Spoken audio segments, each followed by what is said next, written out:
Running a social media marketing agency isn't for the faint of heart. So can you actually stay sane as a social media marketing manager? So that's exactly what I'm going to be talking about in this video. How do you manage the time? How do you manage to stay sane? How do you juggle your own content and clients' content? So these are all the things that I'm about to talk in this video.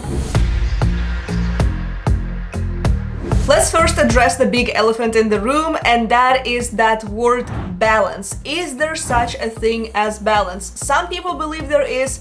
Personally, I have never believed in balance because there's a couple of factors that go into growing a business. When you have specific goals that are incredibly big and you are required to show up differently than everybody else in your business, that's when the word balance pretty much goes out the window. However, I also do believe in keeping your priorities straight, because there's a lot of entrepreneurs that I see that solely prioritize their business, but they don't necessarily prioritize their health, and then they start gaining a bunch of weight. And I know it's gonna sound really rude, but that's kind of the reality. I've seen multiple entrepreneurs let their health slide, and then they only have the business, but they don't have their health with them. And there's nothing that's worth sacrificing your own health for a business. So what kind of priorities do you need to keep in order? There's a few. Your own wellness and fitness, basic organization and productivity to maximize your time, non-negotiables in your business that have to be done regardless of what happens, and those can only be a handful, maybe like 2 to 3 tasks every single day that you do. Number 4, tasks that can be outsourced. And number 5, tasks that can be eliminated or postponed.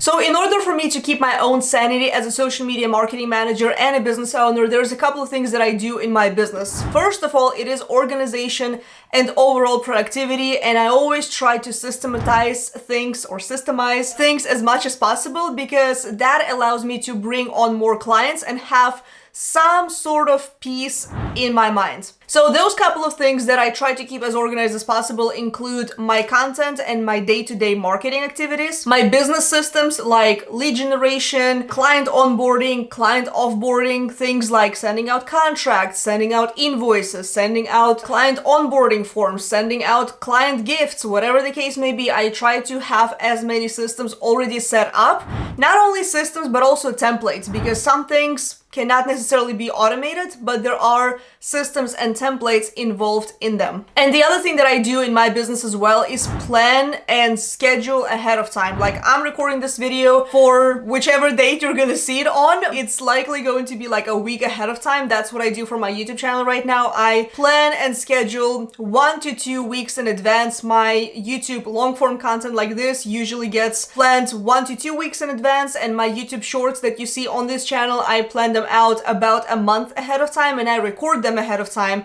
I dedicate 1 day to filming. Like today, for example, I already have filmed 6 YouTube shorts or 5 YouTube shorts, and this video right here. That way, the rest of the day I can dedicate to client calls, my own tasks, client work, and anything else that goes into it.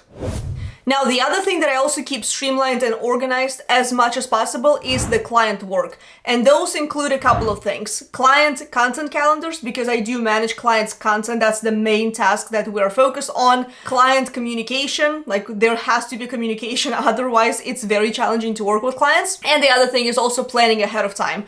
With clients, I try to stay about like a week to 2 weeks ahead of time with the content calendar, depending on how much we post, depending on how much work needs to get done.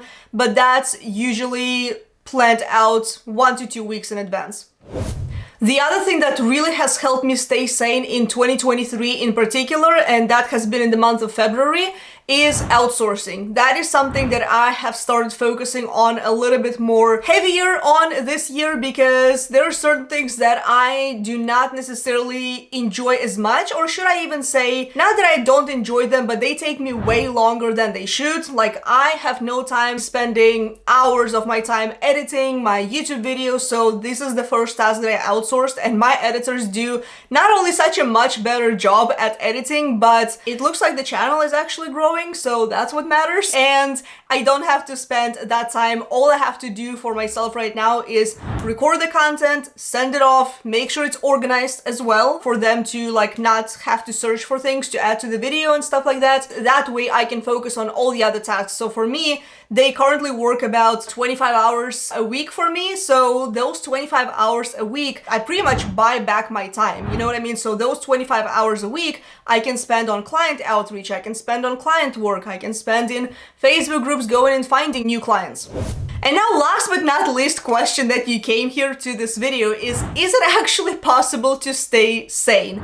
Now, the answer is it depends. Now, do I always stay sane? Absolutely not. There are some weeks and some seasons of business that are a little bit busier than the others. So I kind of work in sections, I guess, of the time. For me, I do like to take breaks because otherwise I would actually go insane when it comes to running the agency, running my own business. For me, that usually involves either going to some sort of event.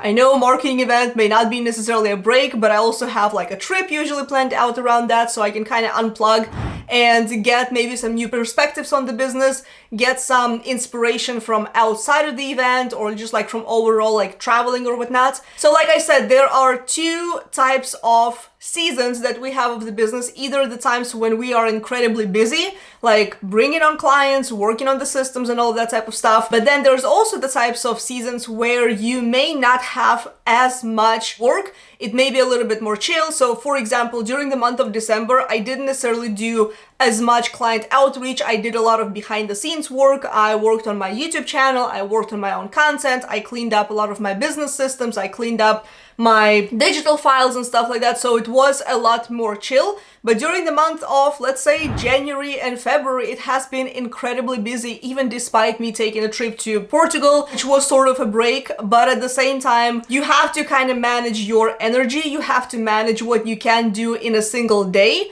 But also don't underestimate what can be done in a very short period of time. And I'll give you an example. In the month of February, so basically I started out my month with the fact that I needed a new video editor because my old one has not been able to work, unfortunately. So that gave me kind of like an offset. And I was like, this is gonna be really hard. I'm gonna have to do my own editing. I gave myself basically the full month of February to find an editor. So I put up a job description on Upwork. That's usually where I hire people from. And then I just started digging and I started going through all the proposals. Again, I gave myself a month and I thought I wasn't going to be able to find anybody during that period of time. But I actually found my first editor in the first week of February. So I stayed ahead of time, ahead of myself. And then my second editor, I believe I found him in another week. So it took me 2 weeks instead of 4 weeks to find somebody. So don't ever underestimate what can be done in a short period of time whenever you're actually in a rush. Sometimes that rush is actually a good thing and a good thing for your business because you kind of force yourself to get stuff done. You know what I mean? And that way, in the month of February, I have been able to take on a couple of new clients into my business. The revenue has been amazing and I pretty much had more time to do whatever the heck I wanted. Not necessarily because, not that I had time to spend on hobbies or anything like that, but I have managed to take breaks. I have managed to bring on new clients. I have managed to save myself hours upon hours of time and also stay more productive. So month of February, the first half of the month, I haven't necessarily been sane, but the second half of the month has been a little bit more chill, even though I have been taking on new clients and it has been a slightly busier season than usual. So that's kind of the breakdown of what has been going on for me as a social media manager. If you are a social media manager yourself or you are looking to get started, feel free to let me know down below into the comments or reach out to me on Instagram. I have my handle somewhere like here in the video. And if you enjoyed this video, let me know what was your biggest takeaway. If you are a fellow SMM agency owner, let me know down below into the comments as well. If you enjoyed this kind of content, this is slightly different than what I usually share on my channel. Let me know if this was insightful, if you want me to do any kind of sort of similar videos. And also, if you are new here, I don't know what you're waiting for, hit subscribe button down below. With that being said, I appreciate you. I hope this was helpful and I will see you in the next video.